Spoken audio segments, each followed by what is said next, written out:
옛날 옛적 산골짜기 푸른 숲속에 작은 개울이 흐르고 있었습니다. 그 맑고 시원한 물가에는 많은 개구리들이 모여 살고 있었지요. 그 속에 한 어미 개구리와 어린 아들이 살고 있었습니다. 다른 개구리들과 다르지 않은 평범한 모자였지만 아들 개구리는 유독 고집이 세고 엄마 말을 거꾸로만 따르는 이상한 습관이 있었습니다. 얘야, 오늘은 산에 올라가지 말아라.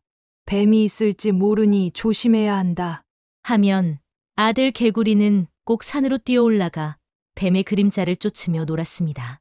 얘야, 강가에 가면 큰 물이 불어 위험하니 가지 말아라. 하면 아들은 일부러 강가에 가서 물장구를 치고 놀았습니다. 이처럼 늘 반대로만 행동하니 마을 사람들과 다른 개구리들은 그를 비웃으며 청개구리라 불렀습니다. 어미 개구리는 속이 타 들어갔습니다. 이 녀석아, 어찌하여 늘 반대로만 하는 게냐? 내가 하는 말이 다 너를 위해서인데.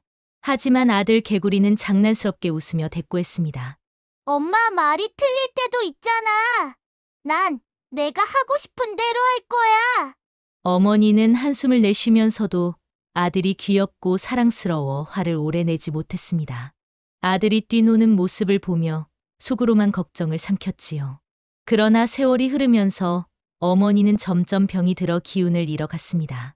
예전처럼 힘차게 개울가를 뛰놀지도 못하고 밤이면 조용히 기침을 하며 외롭게 앉아 있었습니다. 아들 개구리는 여전히 제멋대로 놀았지만 마음 한편으로는 아픈 어머니를 보며 불안한 마음을 느끼곤 했습니다.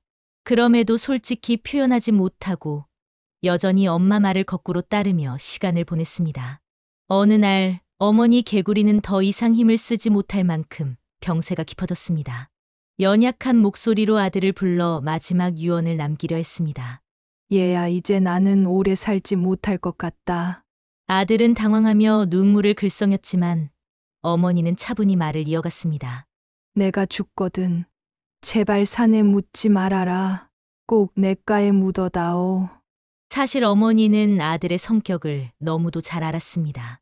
평생 말을 거꾸로만 따르던 아들이기에 이번에도 거꾸로 할 것이라 여긴 것입니다. 그래서 마음속으로는 냇가에 묻어달라 해야 아들이 산에 묻어줄 테지 하고 생각한 것이지요. 그러나 아들 청개구리는 이번만큼은 달랐습니다. 평생 거역만 했던 자신을 떠올리며 마음이 무너져 내렸습니다. 이제라도 엄마 말씀을 꼭 지켜드려야 해. 엄마의 마지막 부탁만큼은 거꾸로 하지 않겠어. 어머니가 눈을 감은 뒤 아들은 홀로 어머니의 몸을 품에 안았습니다.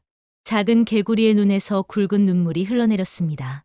숲속은 고요했고 다른 개구리들도 슬픈 울음으로 장례를 도왔습니다. 아들은 어머니의 유언대로 냇가에 무덤을 만들었습니다. 흙을 파고 조심스레 어머니를 묻으며 떨리는 목소리로 중얼거렸습니다.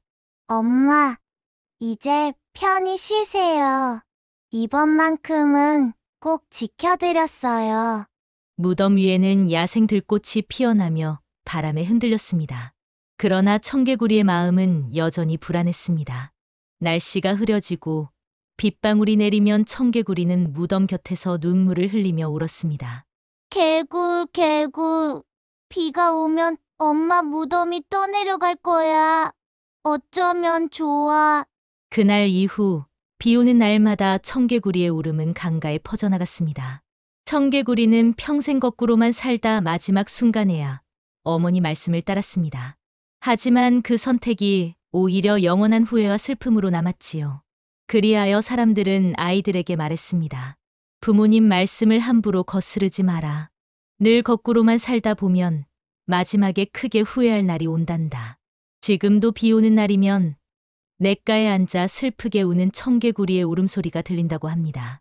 그 울음은 단순한 개구리의 노래가 아니라 후회와 그리움, 그리고 자식된 도리의 무거운 가르침이 담긴 울음이라 전해집니다.